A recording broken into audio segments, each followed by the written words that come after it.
कुछ वैष्णव ब्रज यात्रा करने के लिए आए, 84 कोस की यात्रा। और उस समय की बात है जब गाड़ी साधन नहीं थे, महीनों लगे पहले तो वृंदावन आने में, और फिर वृंदावन से 84 कोस यात्रा करी। तो 84 कोस यात्रा करने के बाद गोपाल जी का मंदिर था वृंदावन में, गोविंद देव जी के पास। वहां रात्रि सब लोग आकर के अपनी यात्रा विश्राम किए। अब कल सबको वापस उड़ीसा निकलना था, तो रात में सब एक दूसरे को गले मिल रहे थे, सब एक दूसरे को धन्यवाद कह रहे थे, बढ़िया यात्रा हमारी पूरी हो गई। उस यात्रा में एक वयोवृद्ध थे, उन वयोवृद्ध की एक युवा लड़के ने बड़ी सेवा करी थी। तो वो वयोवृद्ध इतने प्रसन्न होकर उस बालक को हृदय से लगा, तेने मेरी बड़ी सेवा करी, तू चल मेरे साथ वापस, मेरी नातनी तेरे बराबर की है, उसी से तेरा ब्याह कराऊंगा मैं, बड़ी सुंदर है, उससे तेरा ब्याह होगा, और तू चल वापस, तेरे को उपहार में मैं अपनी नातनी से ब्याह कराऊंगा। वो भी प्रसन्न हो गया, करा देना, हम तो बैठे तैयार।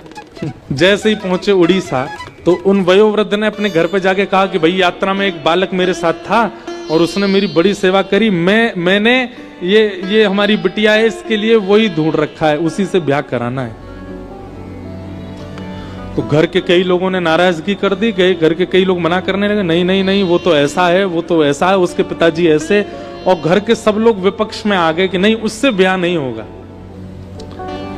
अब वो बालक दूसरे दिन आ गया, बोला आपने कहा था ब्याह का कुछ, मैं अपने परिवार को लेके आया हूं, आप बात कर लीजिए, ब्याह कर लीजिए। अब वो वयोवृद्ध जो थे बेचारे, अब वो क्या करें, उन्होंने कहा कि तू पागल है क्या, मैंने ऐसा थोड़ी कहा था, अपने मन से कुछ भी बना रहा है, ये सब बातें फिजूल की कर रहा, मैंने कोई ब्याह की बात नहीं करी इससे। बालक बोला आप मेरा ब्याह मत करिए, मुझे मंजूर है, पर झूठ मत बोलिए, आप पहले स्वीकार कीजिए कि आपने कहा था, उसके बाद भले ही ब्याह मत कीजिएगा मेरा। लेकिन वो वयोवृद्ध माने भी नहीं, नहीं नहीं मैं स्वीकार नहीं करूंगा, मैंने कहा ही नहीं कि मैं ब्याह करूंगा। महाराज पंच जुड़ गए, पूरा गांव इकट्ठा हो गया। और वो बालक कहे कि इन्होंने कहा था, वो वृद्ध कहे कि नहीं मैंने कहा ही नहीं, अपने मन से बोल रहा है।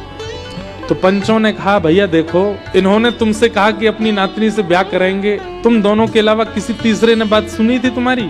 तो वयोवृद्ध बोला मैंने कहा ही नहीं, तो सुनेगा कौन, किसी ने नहीं सुना। लेकिन वो युवा बालक बोला हाँ एक ने सुनी है। अब वो वृद्ध कहे किसने सुनी? बोले महाराज वृंदावन में गोपाल जी का मंदिर था जहां हम बैठे थे, ऐसा शास्त्र कहते हैं कि ठाकुर जी तो सब सुनते हैं, गोपाल जी ने सुनी थी, उन्होंने सुनी थी कि इन्होंने मुझसे कहा है कि ये ब्याह कराएंगे। ये सुन के सब हंसने लगे, बोले अब गोपाल जी का सुना तो अनसुना सा ही है,